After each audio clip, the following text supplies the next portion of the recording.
What's going on, everybody? It's Frito here for your Overwatch big news roundup today. Most of those crowd control nerfs went through from the experimental card straight into the live client yesterday, and as well, quite big news with last year's Overwatch League MVP and champion announcing effective immediately that he was retiring from Overwatch League and switching over to Valorant. Rumors abuzz that multiple other pros have already been considering this decision as well, and more announcements will be to come. How does this reflect on the state of the Overwatch League? We'll discuss after we talk about the patch. So the one notable exception in the patch notes is that the Brigitte stun nerf did not go through. Ana, Mei, McCree, Sigma, Reinhardt all had their stuns nerfed. Roadhog had his knockback buffed, which I think implies that they want him to be the character that sort of replaces that pseudo defensive ult in order to beat dive. And what I mean is, if we take a very careful look at the patch notes and start to think of the possible ripple effects of these, Ana's sleep dart going from 6 seconds to 5 means that even if she sleeps Genji's Dragon Blade perfectly, he can still get 1 second of use out of it, maybe getting a swing. There's a similar effect with Mei's Blizzard, where it loses 3/4 of a second, meaning its devastating effects just in general to win a team fight, but also as an exchange of ultimates. That's where I think Blizzard is really scariest.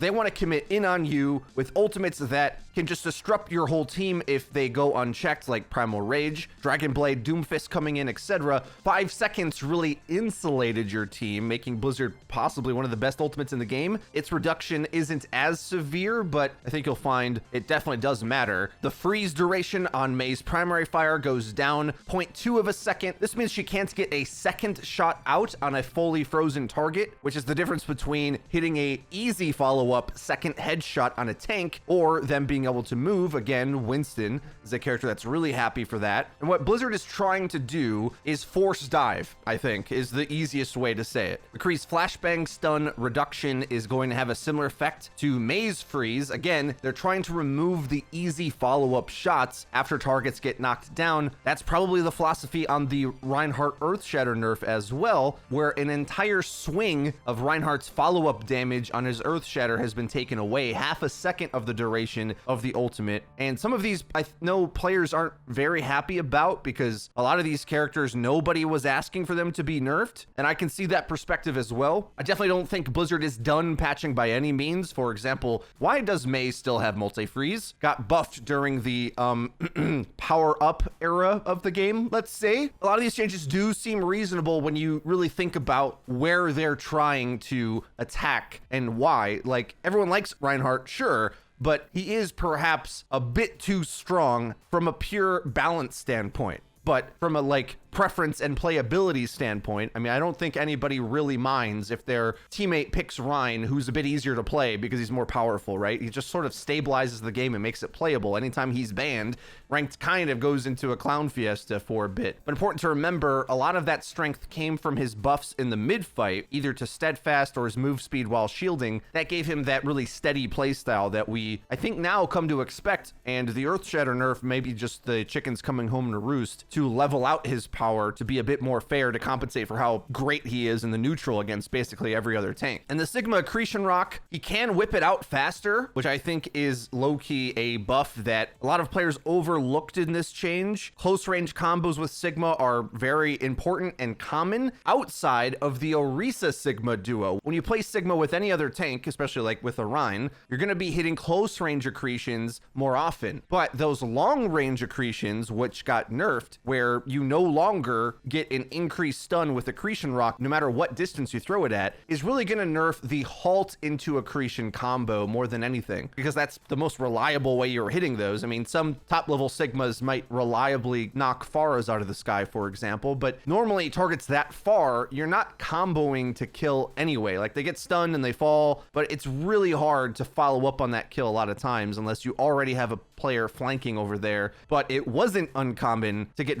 big value out of it when you combine it with halt, because then your whole team can shoot into that halt, making it a deadly combo. Blizzard's in sort of an interesting predicament where many high-level players really want to see Orisa's halt get nerfed. I see why they want that, but at the same time, I also see if you remove halt from Orisa, I mean, she's just a completely useless character. Halt is the only fun or good thing she does, really. So instead of that, they're trying to nerf that interaction with Sigma to try to make him a bit better at using Rock up against a Genji, for example, at close range, whipping it out faster makes it a lot easier to hit him, which in close range, it's just a straight buff because you weren't getting an added duration stun when there was no distance to throw it anyway, right? So Sigma's actually buffed against dive a little bit, in my opinion, because the long range rocks were more prevalent in poke mirrors. This will kind of level out Sigma's power, making him a bit less sharp, where before up against dive, especially like Doomfist is another great example. When a dive team with Doomfist is playing up against Sigma or Risa, they want to try to bully the Sigma nonstop. They want to get Doom to punch him into a wall. That's their win condition because he's the most exploitable target,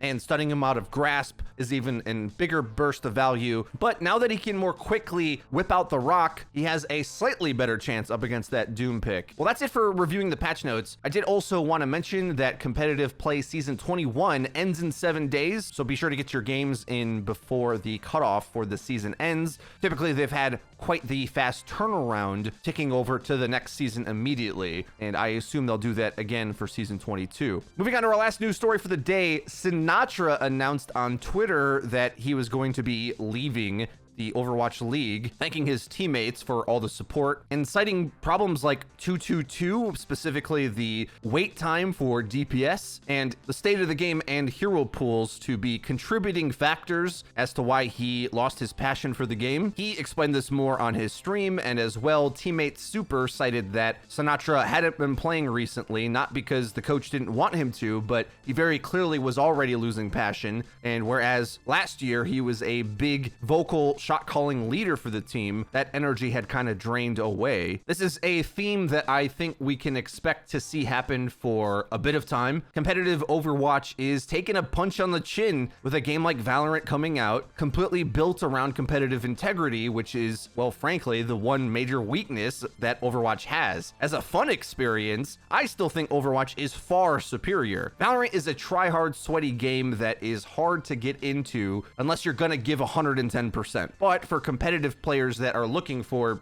that to be rewarded in Overwatch, and it isn't for numerous reasons, you can see why a lot of players have been switching over. Obviously, the state of the world has been a blow to OWL as well. They haven't been able to play in home cities for obvious reasons. The games have switched to online, and the viewership has largely tanked because of all of these contributing factors. There isn't one answer to any of this, of course. I think there's a multitude of them. Pros have cited that the requirements of learning the game of Overwatch in a hero pool environment where the heroes you're trying to learn can get banned week in and week out makes the game essentially impossible to learn and a never-ending stressful grind that's unlike any other game. Listen, I think you guys know already how I feel about hero pools. Adding random diversity is not the route to making a better game. It's been fine in ranked, because we're not professional players, but it is not a competitive system for high-level play. Giving teams no agency to pick either the maps they play or the meta state dictating which team comps are good or bad, having that be out of their control almost entirely, is just an appalling amount of lack of competitive integrity. In comparison, either just straight up single ban or the system that I want, that I talked about more at length with my hero pool problems video, loser picks one ban each map,